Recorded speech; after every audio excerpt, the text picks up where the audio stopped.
salut à tous, c'est Maxime, bienvenue dans cette nouvelle vidéo dans laquelle on va parler clairement de manipulation et un petit peu des signes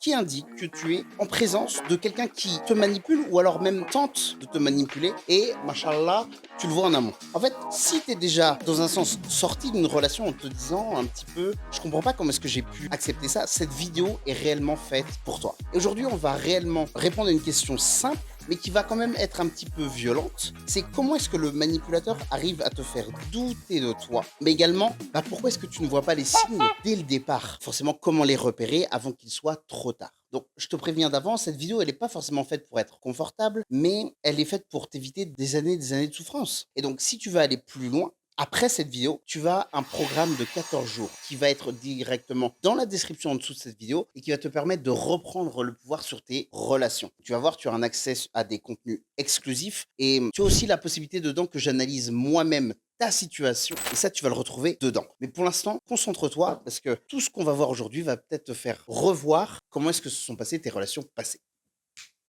Donc, avant qu'on commence, je voudrais que tu te dises que la vidéo que je fais, elle est appuyée sur Peter Salgano. C'est vraiment un praticien qui est spécialisé dans le narcissisme, dans la psychopathie et dans les dynamiques d'abus psychologiques. Donc c'est vraiment quelqu'un qui a fait beaucoup d'ouvrages sur la dissonance cognitive et c'est étudié même aujourd'hui dans certaines formations fédérales qui sont aux États-Unis, donc le monde. En fait, là-dedans, c'est que je veux pas qu'on parle que de mon vécu, que j'adore parler de mon vécu, mais là, je veux vraiment qu'on mêle les recherches combinées à moi, ce que j'ai déjà fait sur le terrain, et combiné à ce que je fais en coaching avec des personnes qui sont demandeuses justement de pouvoir inventer. Et dans le fond, les signes, je veux que tu comprennes qu'ils ne sont pas accidentels, mais ils sont souvent dits en amont et ils amorcent ce qui va se passer par la suite. Mais donc, plus vite tu les discernes, plus vite tu les vois, moins tu vas tomber dedans. Donc, ça arrive que d'un seul coup. La plupart des gens pensent que, en fait, la relation toxique commence par quelque chose de très dur. Mais en vrai, c'est que c'est beaucoup plus subtil. Parce que d'abord, il va te flatter, il va te charmer, il va te sécuriser. Mais ensuite, il va installer la confusion. Ça peut pas venir comme ça là brutalement parce que sinon tu vas te dire une seule chose. Ah vas-y, c'est un charreau, c'était un charreau. Parce que le vrai red flag, c'est pas l'acte en lui-même qui est isolé, mais c'est la répétition, c'est l'intention, c'est l'intensité peut-être même, la confusion même que ça va créer, tu vois. Et la dépendance émotionnelle qui va s'installer dedans. Déjà, dans un premier temps, je voudrais que on détaille tous les signes que tu pourrais voir. Love bombing, les techniques d'idéalisation, les micro-contrôles, le manque de cohérence, les frontières qui sont franchies, l'humiliation sous forme de l'humour, l'absence de responsabilité et la clarté qui, elle, est impossible. Donc, il y en a vraiment 8 et je voudrais qu'on les prenne un par un et je voudrais pouvoir te donner des situations que tu as peut-être vues dans ta vie de tous les jours. Le premier, c'est le love bombing. Le moment où il va d'abord commencer par te donner énormément d'attention, qui va être un petit peu exacerbé, poussé à l'extrême. Le gars qui va être au petit soin, qui fait tout. Tu as l'impression d'être dans un conte de fées et tu vas m'envoyer ce fameux message où tu vas me dire « Waouh, il me traite comme une princesse. C'est le mec parfait. » Donc il va être dans les attentions extrêmes, dans les promesses qui vont être là. Il va te donner une intensité de la relation, une intensité émotionnelle énorme. Et dans le fond, lui, il veut te faire comprendre que vous avez officialisé la relation. Et je ne sais pas si ça te parle, si tu l'as vécu, mais imagine-toi la relation qui est déjà née depuis 2 semaines. Et assez rapidement, il va te parler de projets, de vacances, de voyages, d'enfants, d'emménager ensemble. Et il va peut-être te dire cette phrase que je trouve aussi débile que révélatrice. C'est la fameuse « avec toi c'est différent ». Toi, t'es différente des autres. J'ai jamais ressenti ça pour personne avant toi. Tu es limite la meilleure personne au monde. En fait, c'est une technique qui est réellement ignoble parce que ça te fait sentir absolument spécial pour la personne. Il y a une phrase que j'utilise moi beaucoup dans mes coachings et avec une femme qui s'appelle Laure et qui adore le répéter parce que j'aime beaucoup cette phrase. Les mensonges n'engagent que ceux qui y croient. Et les excuses n'engagent que ceux qui y croient. Parce qu'en fait, je peux te mentir ou te dire la vérité. À partir du moment où toi, tu y crois, c'est parfait. Donc le but, c'est de te faire sentir parfaite pour que toi, tu crois que tu es parfaite enfin dans les yeux de quelqu'un. Et donc, le but profond de ça, c'est que tu te sens responsable de mon bonheur, vu que moi, je te mets sur un piédestal. Donc, tu veux me rendre l'appareil. Et c'est là où, en fait, où ça joue sur un biais cognitif que, mesdames, malheureusement, on vous apprend depuis que vous êtes toutes petite, sois une personne gentille, sois une gentille fille, sois reconnaissante, ne sois pas méchante.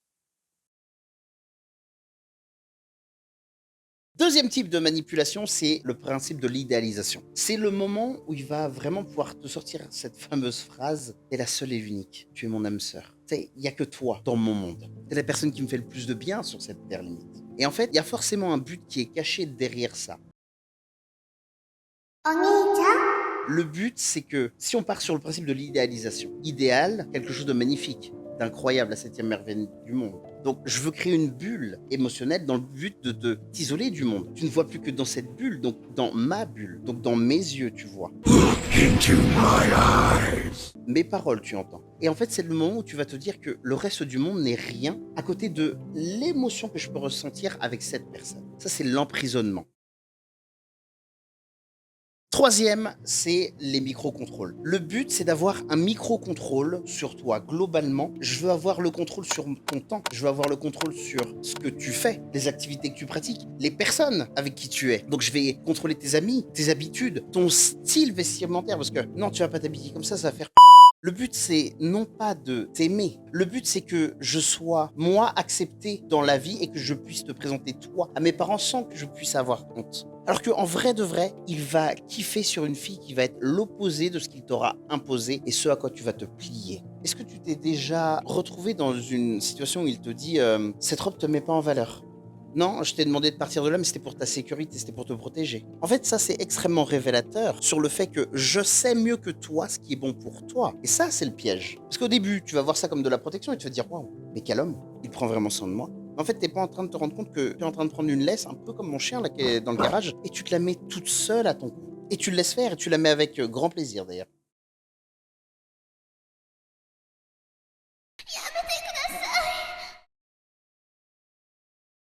Point numéro 4, c'est le manque de cohérence. C'est en fait ce qu'il dit n'est jamais en adéquation avec ce qu'il fait. C'est ce moment où au final tu vas ressentir un espèce de flou. Et le fait que tu ne saches pas forcément l'expliquer et tu connais force pour moi, tu connais forcément la sensation où tu te dis mais putain, j'ai aucune réponse à mes questions. Mais vu que tu n'as pas la réponse à la première question, bah, tu amènes une autre question. Et tu n'as pas réponse à la deuxième question, donc tu amènes une troisième question. Et au final, tu vas te dire quoi? Non, mais je sais pas. Non, mais j'y répondrai plus tard. Non, mais tu vas toujours me trouver une excuse. En fait, le but de manquer de cohérence et de clarté, ça fait que du coup, moi, je vais pouvoir jouer chaud et froid avec toi. Vu que toi-même, t'es dans le flou. Donc, des fois, je vais appuyer un peu plus love bombing. Des fois, je vais un petit peu être dans l'idéalisation. Des fois, je vais peut-être faire des micro-contrôles. Parce que je vais te faire comprendre que je suis dans ton camp à toi. Même au football, il y a des gens qui marquent contre leur camp et on leur fait pas tout un plat. Hein. Mais ce que je veux que tu comprennes, c'est je veux bien que tu corrèles exactement ce qu'il te dit avec ce qu'il fait. Et là, je voudrais ouvrir de grandes guillemets, c'est que dans un sens, tu es en danger. Vraiment des grandes guillemets, mais tu es en danger. Dans cette vidéo, dans mes vidéos, je veux toujours te dire la vérité. J'ai pas besoin de te donner des conneries juste pour te faire plaisir. Moi, je veux que tu puisses avancer. Parce que si c'est la première fois, je peux comprendre que tu cherches un peu, mais si c'est récurrent, rappelle-toi que tu as le lien qui est juste en dessous avec le programme de 14 jours qui va t'expliquer exactement comment reprendre le pouvoir dans ta relation et pouvoir prendre un rendez-vous directement avec moi. Et là-dessus, c'est sûr et certain que je vais t'aider, je vais débloquer ta situation. On va repartir un petit peu sur nos red flags.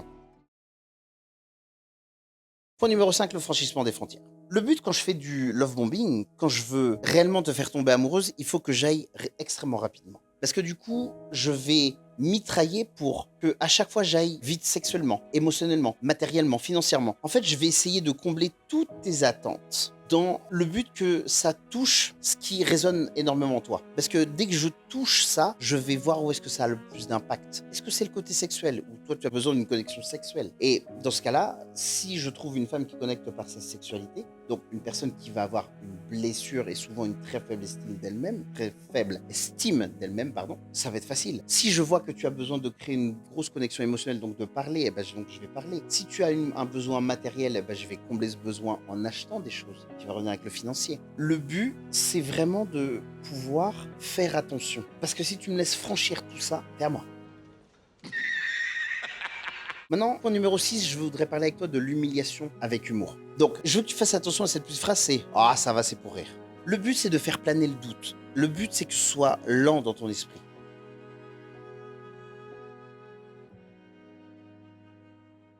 Le but, c'est que tu te dises enfin, qu'ils te disent plutôt dans un sens. Elle a un pétard. Ah, je rigole. Ah, mais quand même. Elle a un petit boule. Et en fait, c'est ce moment-là. Ce moment-là où tu as le doute. Il t'a dit qu'il avait rigolé. T'as le doute au fond de toi. On est d'accord? C'est pas une merde. Donc, dans un sens, c'est là où ça va être assez important que si c'est sur le ton de l'humour, mais que ça te fait mal, il faut pouvoir le verbaliser. Parce que s'il continue après ta verbalisation, là on est sur un red flag. Parce que c'est là où il faut mettre un holà. C'est hyper important de le mettre rapidement, facilement, directement. Et oui, c'est primordial, bien sûr. For sure. For sure. Absence de responsabilité. Quand il te dit c'est parce que je t'aime trop que je fais ça, c'est parce que je t'aime trop que je t'appelle tout le temps, c'est parce que je t'aime trop que j'ai été te chercher à ton travail, que je te suis au travail, c'est parce que je t'aime trop que j'ai été te chercher et que j'ai annulé ta soirée avec tes potes. Autre phrase possible, c'est je suis comme ça et je changerai pas. Une personne qui te dit je suis comme ça et que je vais pas changer, c'est une personne qui n'est pas prête à être en couple. Parce qu'en fait, le couple, ça va demander de s'élever continuellement. Ça va demander de changer, d'évoluer, de vouloir s'adapter à la vie, parce que la vie, elle est challengeante, elle est changeante. Elle va forcément te demander d'évoluer. Ou alors, quand il va te dire, par rapport à tes objections, il va te dire t'exagères. C'est trop ce que tu demandes. C'est toujours trop. Mais posons-nous une bonne question et une vraie question. Si je suis toujours trop, est-ce que toi, à l'inverse, tu serais pas assez? Pas assez pour atteindre mon niveau, par exemple. En fait, ce qui est important, c'est que tu puisses répondre à chacune de ces objections, parce que si dans un sens, tu lui laisses de la marge, il va penser que c'est acquis. Et il est hors de question que je te laisse penser que c'est acquis. En fait, ça ne peut pas rentrer dans ce à quoi je crois. Pourquoi? Parce que je suis une femme qui a connaissance de sa valeur. Et le huitième et dernier point, c'est l'idée de la clarté impossible. En fait, là, ce sont des discussions dans lesquelles il va tellement te balader à droite, à gauche. Oui, mais là, t'as raison. Oui, mais là, t'as tort. Oui, mais là, ceci. Oui, mais là, cela. Et au final, en fait, tu sais plus. Parce que tu ressors d'une discussion où tu as voulu avoir des réponses. T'as pas forcément eu les réponses que tu voulais, mais t'as embrouillé le cerveau et du coup, t'es encore plus confuse qu'au préalable. Et ça, là, du coup, tu viens d'avoir tous les signes de manipulation qui sont extrêmement simples à mettre en place. Et ce que je voudrais, c'est t'expliquer.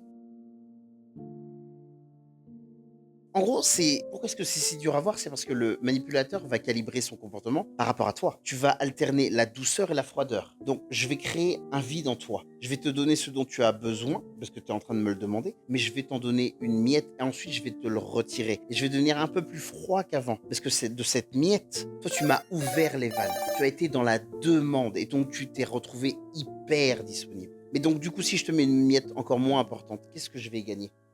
Est-ce que du coup, en fait, elle va pouvoir combler mes attentes jusqu'à ce que même ce qu'elle m'a dit non, ça va se passer? Parce que c'est arrivé, hein, des élèves à moi. Hein. T'imagines bien ce qui s'est passé. Mais elle disait non, elles ont dit oui. Et oui, ça faut faire attention.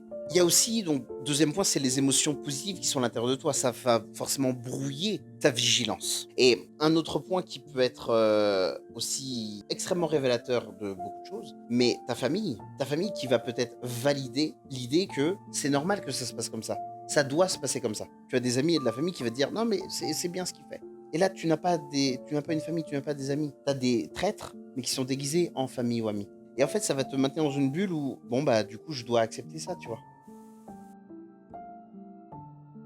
En fait ce que je voudrais que tu comprennes c'est que le manipulateur il sait très très souvent ce qu'il fait. Après ça peut être conscient ou inconscient et inconscient c'est même un enfant est toujours manipulateur. Il veut avoir ce qu'il veut de chez ses parents. C'est-à-dire que même une victime est dans un sens un manipulateur ou une manipulatrice. Parce que la victime veut convaincre tout le monde que son récit est le vrai, que son récit est le bon, qu'elle a raison. Donc, quand dans un sens, tu viens de te faire gifler par ton mec, mais tu expliques à tes copains, à tes amis ou à ta famille que non, mais c'est pas si grave, tu veux les convaincre, tu les manipules. Parce qu'en fait, la personne qui veut manipuler, elle a un but précis à atteindre. Et elle fera n'importe quoi pour pouvoir atteindre ce but. En fait, le travail, c'est justement de ne pas vouloir comprendre le manipulateur. Parce que qu'est-ce qui se passe quand, honnêtement, je veux comprendre le manipulateur? Je veux pas le comprendre. Je veux surtout me rassurer moi. Je veux lui trouver des excuses. Donc, je veux pardonner son comportement. Parce que si c'est vraiment lui une mauvaise personne, je suis quoi, moi?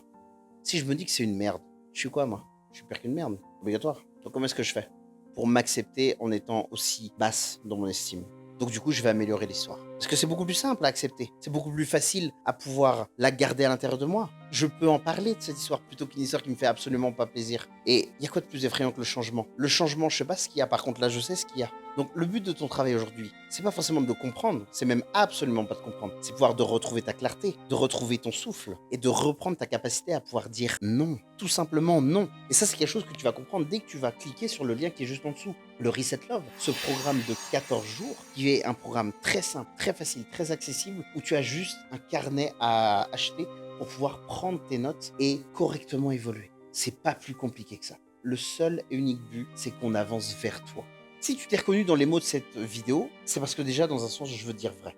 Donc aujourd'hui, tu es face à un choix. Soit tu vas continuer seul à faire exactement ce que tu fais et ça a l'air de tellement bien te réussir que je ne voudrais pas te priver du bonheur que tu es en train de vivre. Ou alors tu peux quand même venir tester des techniques qui ont déjà été approuvées avec mes élèves. Et encore une fois, ce programme de 14 jours qui va te permettre de reprendre le pouvoir. Tu vas avoir accès à des vidéos exclusives que tu ne retrouveras pas sur les réseaux. Parce que du coup, on ne peut pas forcément parler de tout. Et tu as la possibilité d'avoir des calls qui sont directement entre toi et moi. Et ça, c'est que si tu veux prendre réellement le contrôle de ta vie amoureuse, si tu veux arrêter d'être traité comme une petite crotte. Mais l'idée, c'est que aujourd'hui, si ça t'a parlé, ton intuition, elle est déjà en accord. Et ton intuition, elle est d'accord avant que ton cœur et ton corps soient prêts à l'accepter. La seule chose que je voudrais te demander, c'est écoute. Écoute-toi. Écoute-toi profondément. C'est hyper important. C'est pour ta guérison. Je te fais des bisous. Spider-Man.